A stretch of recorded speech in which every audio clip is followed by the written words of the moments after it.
start.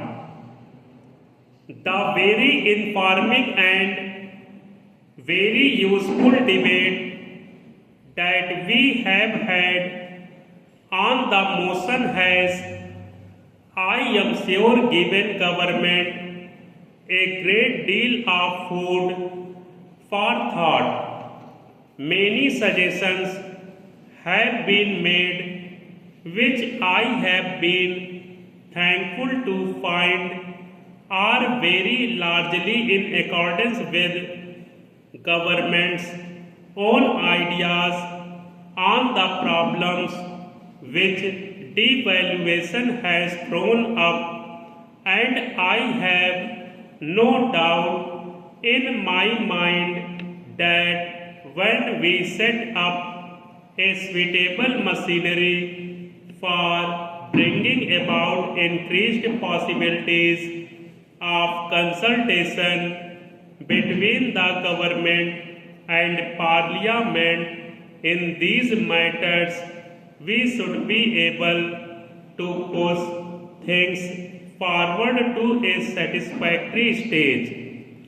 I am glad that my honorable colleagues, the ministers of food and supply and commerce and industry, have been able to participate in this debate because most of those issues which have been raised in the course of the debate are issues which are concerned with the ministries which they represent, and they are naturally able to speak with fuller knowledge about them. I wish in the little time that I have at my disposal this evening to confine myself to certain broad considerations which honorable members have raised in the course of the discussion. I am fully in agreement with the suggestion made by various speakers that what we need today at the stage that we have reached is not so much more proposals as more willingness, ability and readiness to implement proposals.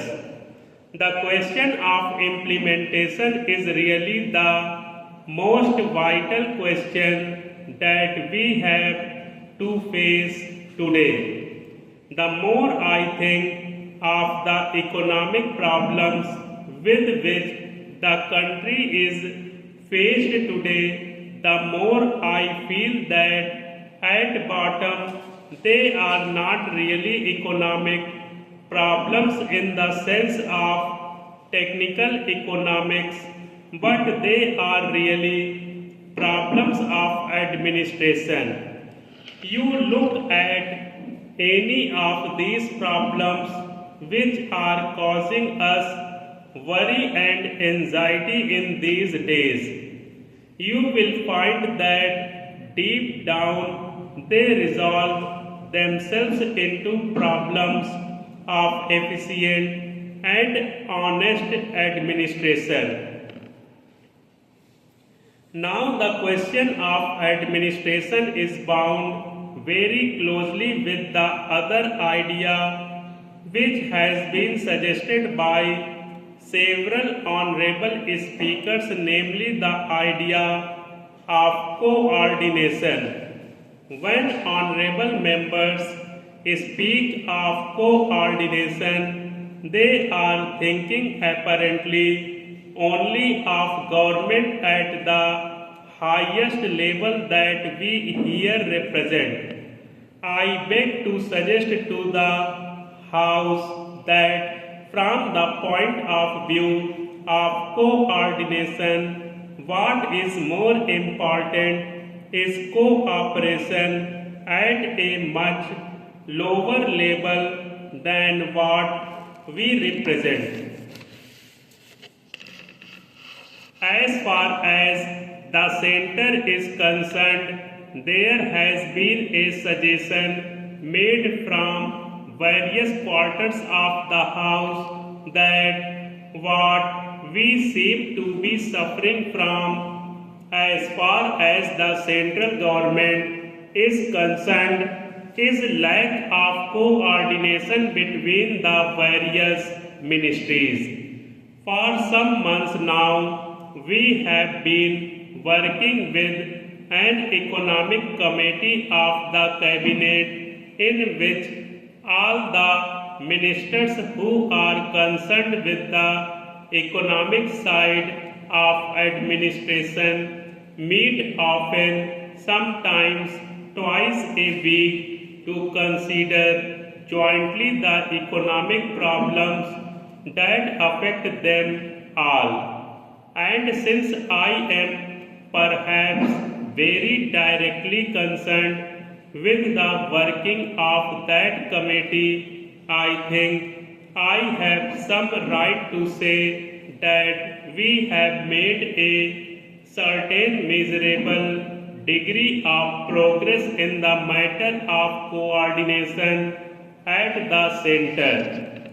But as my honorable friend Dr. Syama Prasad Mukherjee mentioned, the question of coordination is equally important as between the center and the states. Some of our greatest difficulties arise from the fact that under the kind of constitutional system under which we are working today, policy is laid down by the center, but the execution of the policy is in the hands of state governments.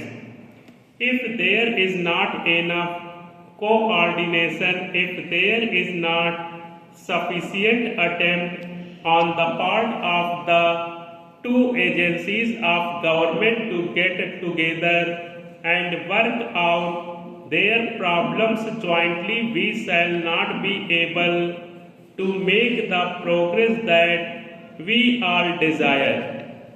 I do hope in the days which are immediately ahead of us, as soon as the Constitution has come into force, we probably shall have at our disposal a more effective machinery for this purpose. Sir, in the speech which I made on the motion before the House, I placed before honorable members the program that the government had in mind in order to meet the difficulties created by devaluation. If I may take the most important of the difficulties that we have to face, the most important directions in which government have to move, I would mention three particularly. Now I come to the main bill. It goes without saying that a change is needed in the patents law because our last act is of 1911. 1911 is a period when this country was industrially not at all developed. It is very necessary to see how our law should be modified in order that the patents law stop.